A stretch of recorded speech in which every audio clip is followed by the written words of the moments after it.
temukan pahalanya di hari kiamat, lebih kalian sukai daripada dunia dan seluruh isinya. Kita bisa bayangkan kalau satu rakaat sunatul fajr, kalau kita sholat selama 50 tahun, 70 tahun, berapa banyak yang seperti dunia nanti kita dapatkan. Karena kecilnya dan hinanya dunia ini. Ya, dunia ini kecil ya.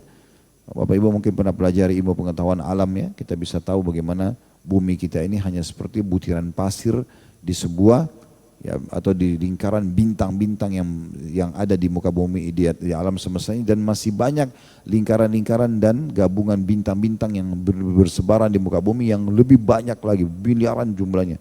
Sampai sudah para ilmuwan karena tidak bisa menghitungnya mengatakan jumlahnya miliaran atau mungkin triliunan bintang-bintang yang sangat banyak. Makanya kalau dia bilang seperti dunia itu kecil sekali memang. Mungkin bagi kita itu besar gitu ya. Makanya orang yang masuk ke dalam surga itu akan senang abadi. Hanya syaratnya di dunia patuh saja. Yang diperintahkan kerjakan. Toh juga mengerjakan ibadah itu punya kenikmatan ya. Salah kalau ada yang menganggap orang ibadah itu tersiksa. Kalau Bapak Ibu tersiksa, Bapak Ibu gak akan duduk mendengar majelis ilmu begini. Saya pun tidak akan longin datang untuk ngisi. Kalau memang kita tersiksa. Kalau orang sholat malam itu tersiksa, maka mungkin orang-orang yang suka tahajud itu akan berhenti. Ya. Kalau memang puasa itu menyiksa, maka mungkin orang akan berhenti puasa. Zikir, tawa, haji, umroh, jihad.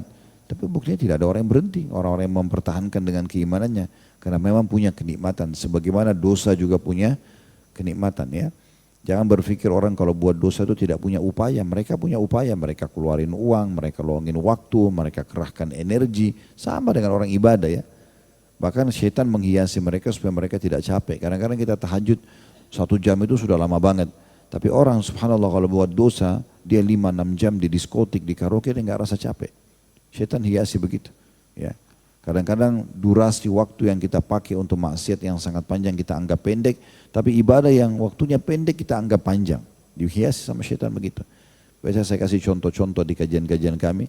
Kita kalau masuk masjid kita lihat durasi digital sisa 10 menit iqamah, itu kita anggap 10 menit itu berat banget. Oh masih lama. Kadang-kadang bahkan syaitan bisikin kita sudah dengar azan subuh, oh masih azan iqamah masih panjang. Padahal mungkin 10 menit lagi sudah iqamah itu.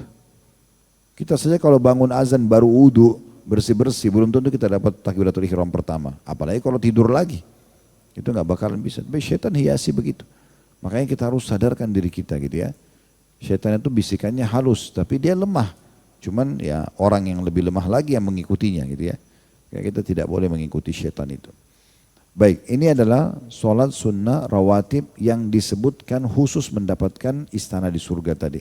Tapi saya bilang tadi rawatib itu ada